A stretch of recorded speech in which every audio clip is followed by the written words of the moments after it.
Hello class 9। Good morning बच्चों। आज हम हिंदी की पाठ्य पुस्तक के पद्य खंड से जयशंकर प्रसाद जी द्वारा रचित पुनर्मिलन नामक पाठ का अध्ययन करेंगे। जयशंकर प्रसाद छायावादी कवि थे और इनका जन्म जो है काशी के प्रसिद्ध सुगनी साहू परिवार में 30 जनवरी 1989 ईस्वी में हुआ था। पिता बाबू देवी प्रसाद एवं बड़े भाई का स्वर्गवास इनके बाल्यकाल में ही हो गया था।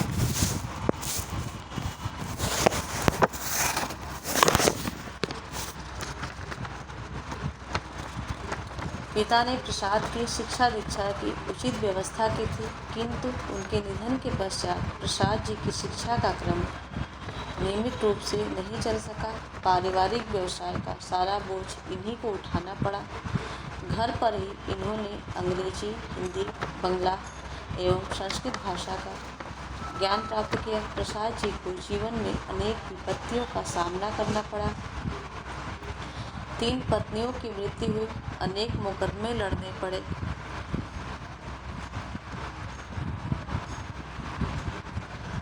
अपने पैतृक कार्य को करते हुए भी इन्होंने अपने भीतर काव्य प्रेरणा को जीवित रखा।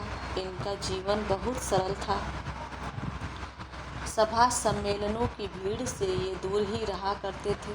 अत्यधिक श्रम तथा जीवन के अंतिम दिनों में राजयक्ष्मा से पीड़ित रहने के कारण 14 जनवरी 1937 ईस्वी को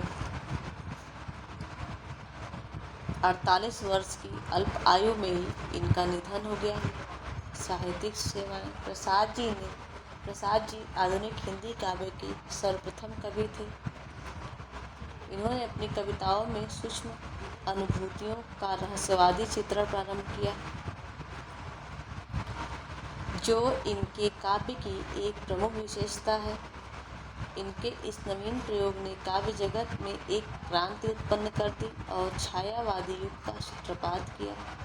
इन्होंने काव्य सृजन के साथ ही हंस एवं इंदु नामक पत्रिकाओं का प्रकाशन भी कराया।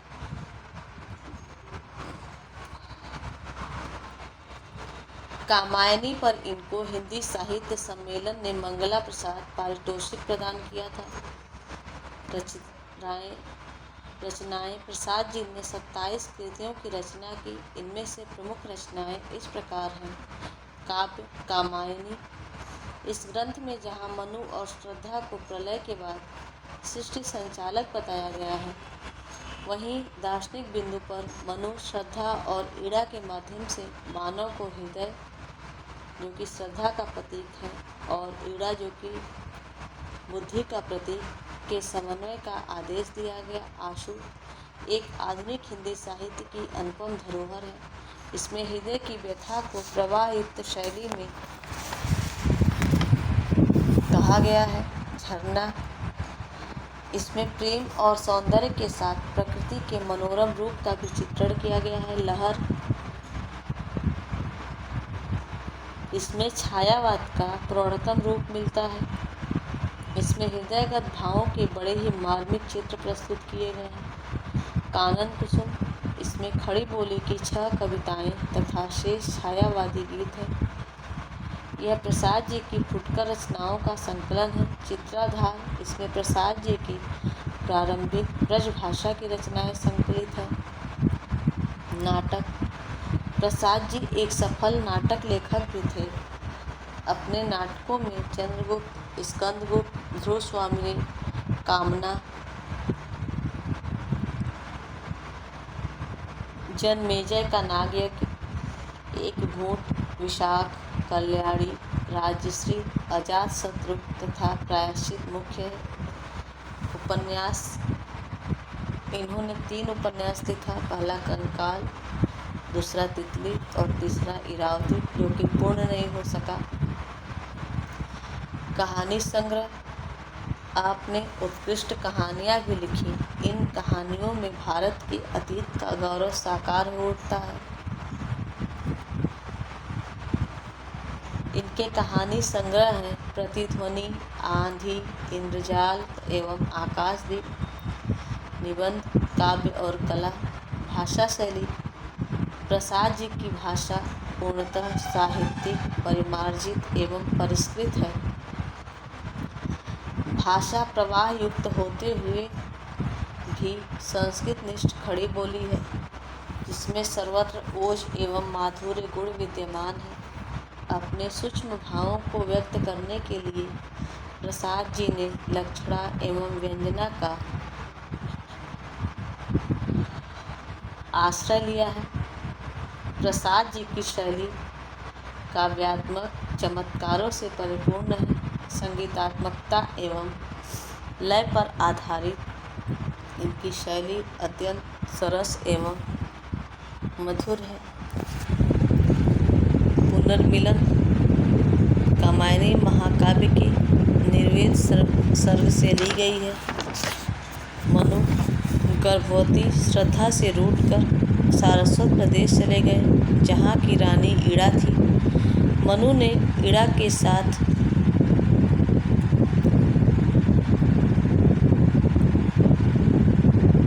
इस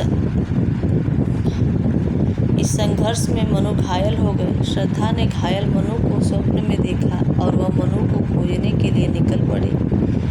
उसे रात्रि में मनु युद्ध क्षेत्र में घायल अवस्था में पड़े मिले। वह पश्चाताप करते हुए कहती है कि मनु को अपनत्व एवं प्यार के लम्हे नहीं दे सकी, जिसकी कामना वे करते थे। श्रद्धा के साथ कम उम्र का बालक मानव, जो कि मनु की संतान था। इड़ा ने थकी हुई श्रद्धा को जब देखा तब उसका हृदय करुणा से भर गया और वह उनसे पूछने लगी कि तुम दोनों की यह हालत क्यों है। वह इड़ा की सहानुभूति पाकर वहाँ रुक गई। श्रद्धा इड़ा के साथ उस स्थान पर पहुँची जहाँ पर धूनी जल रही थी। श्रद्धा ने वहाँ घायल मनु को देखा। श्रद्धा उनसे कुशल प्रश्न करने लगी, मानव का परिचय दिया। मनु के साथ प्रेम, गुण, स्वार्थ एवं व्यवहार से मनु चैतन्य हो गए। उस समय श्रद्धा और मनु दोनों की आंखों में पश्चाताप के आंसू निकले थे। मानव ने पिता को प्यासा देखकर उन्हें जल पिलाया और इस प्रकार एक छोटा सा सुखी परिवार बन गया।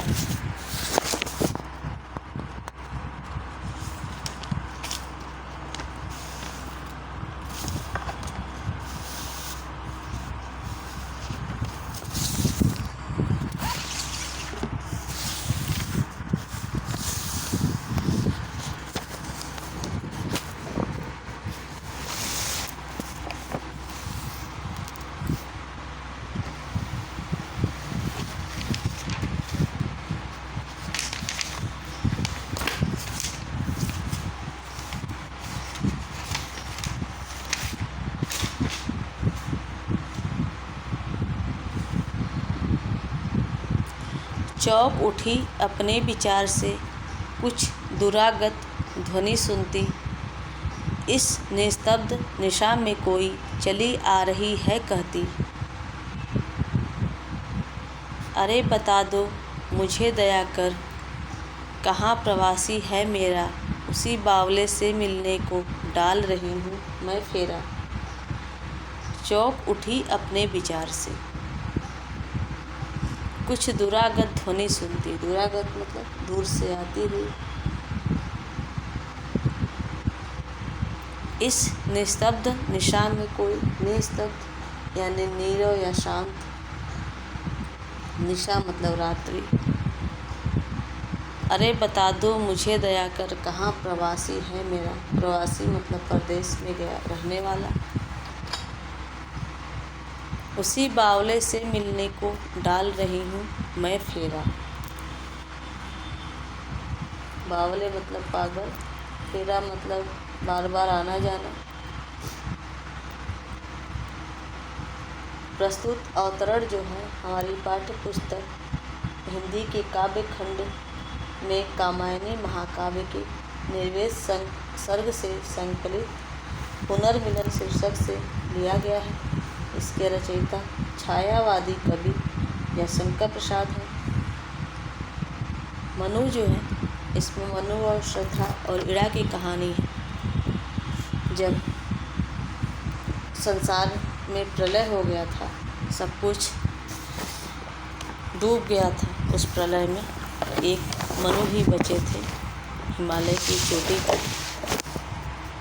और वहाँ पे श्रद्धा आती है। तो श्रद्धा और मनु का फिर विवाह हो जाता है। तो किसी कारणवश जो मनु जो श्रद्धा से रुष्ट होकर सारस्वत नगर चले गए और वहाँ एक संघर्ष में घायल हो गए। और श्रद्धा ने उनकी इस स्थिति को स्वप्न में देखा था कि मनु घायल है, और वह उन्हें खोजने के लिए निकल पड़ी। और मनु को खोजते हुए श्रद्धा की विकल दशा का वर्णन इन पंक्तियों में किया गया है। चौंक उठी अपने विचार से, कुछ दुरागत ध्वनि सुनती।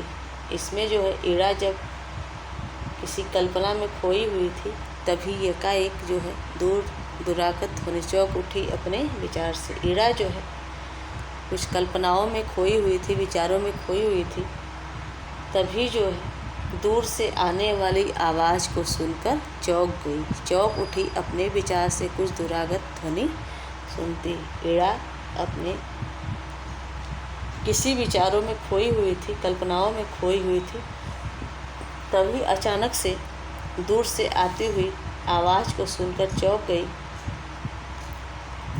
इसने स्तब्ध निशा में कोई चली आ रही है कहती। उसने देखा कि उस शांत रात्रि में कोई स्त्री यह कहती हुई चली आ रही है, अरे बता दो मुझे दया कर कहाँ प्रवासी है मेरा। वह स्त्री जो है यह कहती हुई चली आ रही है कि अरे दया करके मुझे यह बता दो कि मेरा परदेसी पति जो है मुझसे रूठकर कहाँ चला गया है। उसी बावले से मिलने को डाल रही हूँ मैं फेरा, और मैं उसी पगले से मिलने के लिए इधर उधर भटक रही हूँ। इड़ा जो है अपने विचारों में खोई रहती है, तभी वो दूर से आती हुई आवाज़ को सुनती है और सुनकर चौंक जाती है। कोई स्त्री जो है इस शांत रात्रि में यह कहते हुए चली आ रही है कि अरे दया करके मुझे यह बता दो कि मेरा परदेसी पति जो मुझसे रूठ कर चला आया है कहाँ है, और उसी पगले से मिलने के लिए मैं इधर उधर भटक रही हूँ। काव्यगत सौंदर्य। यहाँ जो है श्रद्धा का मनु के प्रति अगाध प्रेम व्यक्त हुआ है, और जो है भाषा शुद्ध साहित्यिक खड़ी बोली है। शैली विचारात्मक है, भावात्मक एवं प्रबंधात्मक। छंद जो है मात्रिक छंद है, रस श्रृंगार है, गुण प्रसाद है, अलंकार अनुप्रास एवं उपमा है।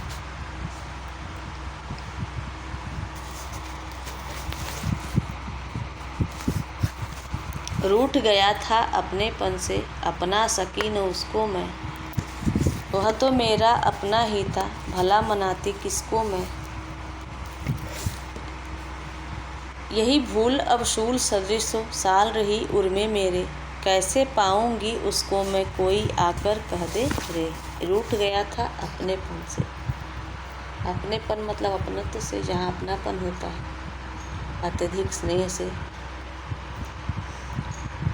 वह तो मेरा अपना ही था, भला मनाती इसको मैं। यही भूल अब शूल सदृश। शूल मतलब कांटे के समान, शूल मतलब कांटा, सदृश मतलब समान। साल रही उर्मे मेरे। साल रही मतलब दुख दे रही है, उर मतलब हृदय में। कैसे पाऊंगी उसको मैं कोई आकर कह दे रे। इसमें जो है मनु को खोजते हुए श्रद्धा कह रही है कि वह मेरा जो प्रिय था वो तो अधिक अपनत्व के कारण रूठ कर न जाने कहाँ चला गया, और मैं उसे मना नहीं सकी क्योंकि वो मुझे अपना लगता था, और मेरी यही भूल है जो मुझे अब कांटे के समान चुभ रही है, कांटे के समान दुख दे रही। रूठ गया था अपनेपन से, अपना सकी न उसको मैं। श्रद्धा मनु को खोजते हुए कहती है कि वह अपनेपन के कारण मुझसे रूठ कर चला गया था। मनु का मुझ पर अत्यधिक स्नेह था और मुझ पर अपना एकाधिकार चाहते थे, और उस अपनेपन को मैं उन्हें दे न सकी और वे रूठ कर चले गए। अपना सकी न उसको मैं। वो मुझ पर अत्यधिक स्नेह के कारण एकाधिकार चाहते थे, और मैं जो है यह अपनत्व उन्हें न दे सकी और वे रूठ गए। वह तो मेरा अपना ही था, भला मनाती किसको मैं। वह प्रिय तो मेरा अपना ही था, इसमें मुझे कोई भेद ही नहीं था, तो भला मैं इसे मनाती।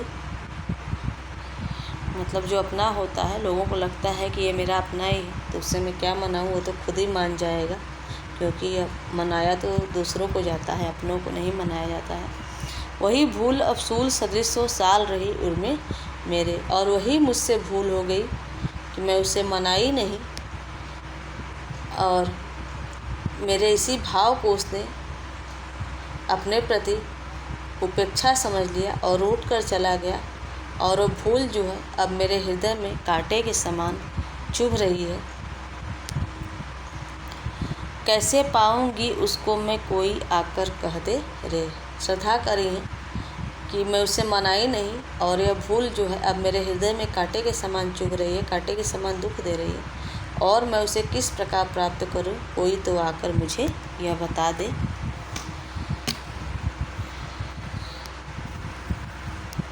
इसमें काव्य का सौंदर्य, श्रद्धा की मनोदशा का बड़ा ही मार्मिक वर्णन किया गया है। भाषा सरल परिष्कृत खड़ी बोली है, शैली भावात्मक है, रस वियोग श्रृंगार है, गुण प्रसाद है, अलंकार अनुप्रास है, शब्द शक्ति व्यंजना है।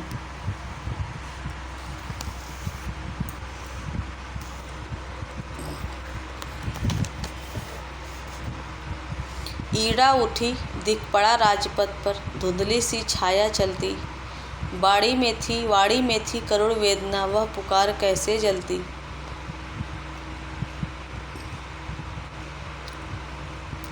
शिथिल शरीर वसन विशृंखल, कबरी अधिक अधीर खुली। छिन्न पत्र मकरंद लुटी सी, ज्यों मुरझाई हुई कली। नव कोमल अवलंब साथ में, वह किशोर उंगली पकड़े। चला आ रहा था मौन धैर्य सा, अपनी माता को जकड़े। थके हुए थे दुखी बटोही, वे दोनों ही माँ बेटे। खोज रहे थे भूले मनों को, जो घायल होकर बैठे। ईड़ा उठी दिख पड़ा राजपथ पर, राजपथ यानी राजमार्ग, सड़क। धुंधली सी छाया चलती। वाड़ी में थी करुण वेदना, वह पुकार जैसी चलती। शिथिल शरीर, शिथिल मतलब थका हुआ। वसन विशृंखल, वसन मतलब वस्त्र, विशृंखल मतलब अस्त व्यस्त। कबरी अधिक अधीर खुली, कबरी मतलब चोटी, अधीर मतलब व्याकुल। छिन्न पत्र मकरंद लुटी सी, छिन्न पत्र यानी छिन्न भिन्न टूटे हुए पत्तों वाली। मकरंद यानी पराग। ज्यों मुरझाई हुई कली सी। नौ कोमल अवलंब साथ में, अवलंब मतलब सहारा। वह किशोर उंगली पकड़े, वह मतलब उम्र, किशोर बालक। अपनी माता को जकड़े। थके हुए थे दुखी बटोही, बटोही मतलब रास्तागीर पथिक। वे दोनों ही माँ बेटे।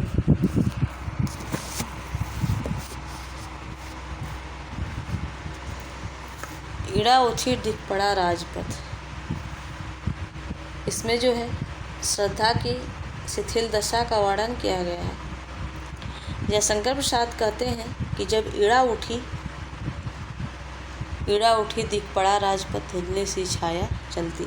जब ईड़ा उठी एक धुंधली सी छाया जो है राजमार्ग पर चलती हुई दिखाई पड़ी। ईड़ा जयशंकर प्रसाद कहते हैं कि जब ईड़ा उठी तो उसे उस राजमार्ग पर एक धुंधली सी छाया चलती हुई दिखाई पड़ी। वाणी में थी करुण वेदना, उसकी वाणी में असीमित दुख था। वह पुकार जैसे जलती, और उसकी वह करुण पुकार जो है दुख में जलती हुई सी मालूम पड़ रही थी। उसकी वाणी में असीमित दुख था, दुख की कोई सीमा नहीं थी, और उसकी वह करुण पुकार जो है दुख में जलती हुई सी मालूम पड़ रही थी।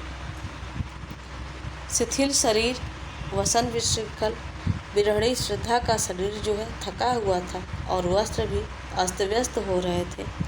कबरी अधिक अधीर खुली, और उसकी खुली हुई चोटी जो है अत्यधिक अधीरता को व्यक्त कर रही थी। छिन्न पत्र मकरंद लुटी सी, वह एक ऐसी मुरझाई हुई कली लग रही थी जिनकी पंखुड़ियाँ टूट गई हो और पराग जो है लुट गया।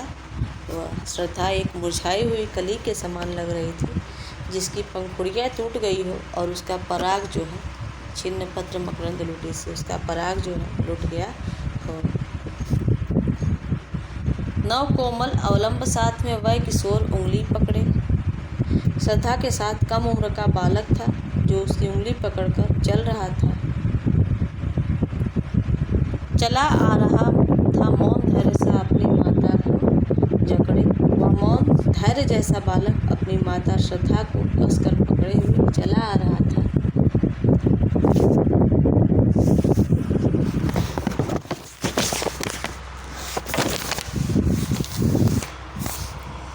खोज रहे थे भूले मनु को जो घायल होकर लौटे। वे दोनों पथिक जो माँ बेटे थे वो दुखी और थके हुए थे और उस भूले हुए मनु को खोज रहे थे जो घायल होकर लेटे हुए थे। इसमें जो है जब ईड़ा उठकर देखती हैं तो उनको सड़क पे राजमार्ग पर एक धुंधली सी छाया चलती हुई दिखाई देती है जिसकी वाणी में करुण वेदना थी, और उस करुण पुकार में जो है दुख से जलती हुई सी मालूम पड़ रही थी। और बिरहणी श्रद्धा का शरीर थका हुआ था और वस्त्र जो है अस्त व्यस्त हो रहे थे। उसकी खुली हुई चोटी अत्यधिक अधीरता को व्यक्त कर रही थी, और वह एक ऐसी मुरझाई हुई कली लग रही थी जिनकी पंखुड़ी टूट गई हो और पराग जो है लुट गया हो। श्रद्धा के साथ कम उम्र का बालक था जो उसकी उंगली को पकड़कर चल रहा था।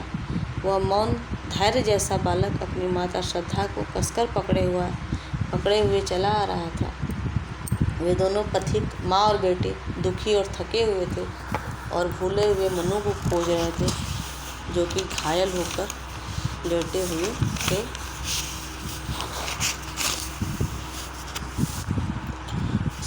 इसमें काव्य सौंदर्य, मनु को खोजते हुए श्रद्धा की अस्त व्यस्त दशा तथा साथ चल रहे कोमल पुत्र का इस पद्य में बड़ा ही मर्म स्पर्शी वर्णन किया गया है। पुत्र जो है मानव वो श्रद्धा का एकमात्र सहारा है, क्योंकि जब पिता की अनुपस्थिति में पुत्र ही सहारा होता है। भाषा साहित्यिक खड़ी बोली है, शैली भावात्मक प्रबंधात्मक है, रस वियोग श्रृंगार एवं करुण रस है, गुण प्रसाद एवं माधुर्य है, अलंकार उपमा तथा अनुप्रास है, शब्द शक्ति अभिधा तथा व्यंजना है।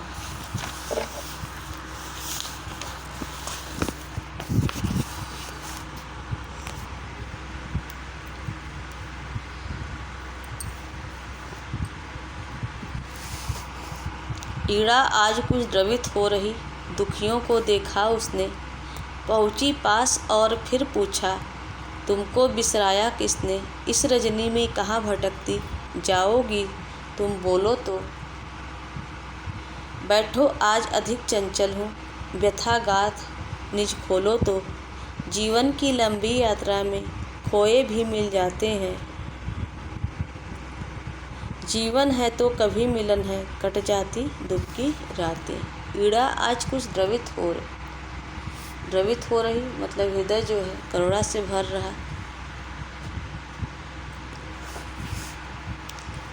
दुखियों को देखा उसने, पहुंची पास और फिर पूछा तुमको बिसराया किसने। बिसराया मतलब भूलना। इस रजनी में कहाँ भटकती, रजनी यानी रात। जाओगी तुम बोल तो, बैठो आज अधिक चंचल हूँ। व्यथा गाठ मतलब दुख की गाठ, व्यथा मतलब दुख की गाठ। निज मतलब अपना। जीवन की लंबी यात्रा में खोए भी मिल जाते हैं। जीवन है तो कभी मिलन है, कट जाती दुख की रातें। दुख की रातें मतलब कष्ट और परेशानियों का समय बीत जाता है। इस पद्य में जो है, जब थकी हुई दुखी श्रद्धा को ईड़ा ने देखा तो उसका हृदय जो है द्रवीभूत हो उठा और वह श्रद्धा को धैर्य बंधाने लगी। ईड़ा आज कुछ द्रवित हो रही, दुखियों को देखा उसने।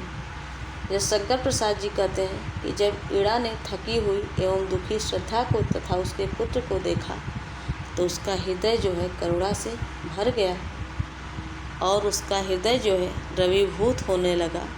ईड़ा ने जब श्रद्धा और उसके दुखी पुत्र को देखा, दुखी श्रद्धा और उसके पुत्र को देखा तो उसका हृदय जो है करुणा से भर गया और उसका हृदय जो है द्रवीभूत होने लगा।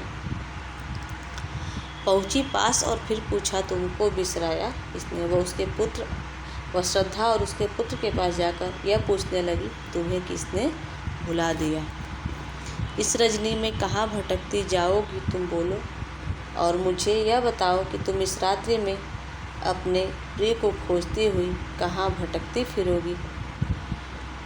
बैठो आज अधिक चंचल हूँ, व्यथा गांठ निज खोलो तो। आओ मेरे पास बैठो, और इस समय मैं बहुत विचलित हूँ, मेरा मन बहुत अशांत है। अपने दुख को मुझसे कहकर जी हल्का कर लो।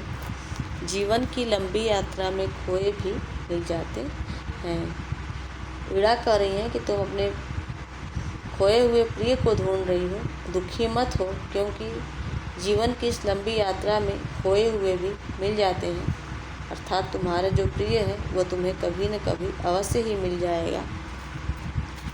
जीवन है तो कभी मिलन है, कट जाती है दुख की रातें। यदि यह जीवन है, कभी मिलन भी अवश्य होगा, तब दुख की रातें भी समाप्त हो जाएगी और तुम्हें सुख भी प्राप्त होगा। श्रद्धा के उस दुख को देख के ईड़ा का हृदय जो है करुणा से भर गया और वो द्रवीभूत हो गई। वह दोनों माँ बेटे के पास गई और पूछी कि तुमको किसने भुला दिया, और इस रात्रि में बताओ तुम कहाँ भटकती फिरोगी। आओ मेरे पास बैठो, आज मेरा मन जो है अत्यधिक चंचल है, मैं बहुत अशांत हूँ। तुम अपने दुख को मुझसे कहकर अपने जीव को हल्का कर लो, और तुम जिसे ढूंढ रही हो दुखी मत हो, क्योंकि जीवन की इस लंबी यात्रा में जो है खोए हुए भी मिल जाते हैं और तुम्हारा प्रिय भी तुम्हें कभी न कभी अवश्य ही मिल जाएगा। यदि यह जीवन है तो कभी मिलन भी अवश्य होगा, तब दुख की रातें भी समाप्त हो जाएगी और पुनः तुम्हें सुख प्राप्त होगा।